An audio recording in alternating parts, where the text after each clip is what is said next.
महत्त्वाच्या हेडलाईन्स पाहूयात। अजित पवार यांच्याकडून धनंजय मुंडेंची पुन्हा पाठराखण, राष्ट्रवादीच्या कोर कमिटीत मानाचं स्थान, पुरावे सिद्ध होईपर्यंत कारवाई नाही, अजित पवारांची ठाम भूमिका।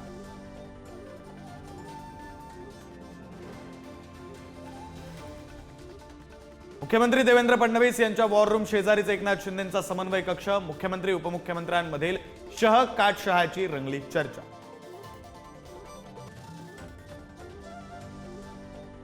मुंबईतील न्यू इंडिया कोऑपरेटिव्ह बँकेवर आरबीआयकडून निर्बंध, ठेवी काढण्यास मनाई केल्यानं ग्राहकांमध्ये गोंधळ, अंधेरीतील विजयनगर शाखेसमोर पैसे काढण्याची ठेवीदारांची झुंबड।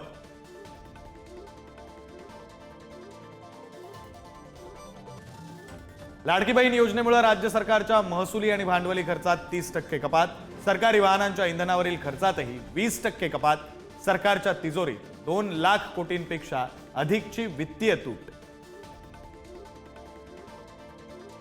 पुणे विद्यापीठ हे जेएनयू पेक्षा डाव्या विचारांचं, जेएनयूच्या कुलगुरू शांती पंडित यांच्या धक्कादायक विधानामुळे नवा वाद, संघी असल्याचंही केलं स्पष्ट।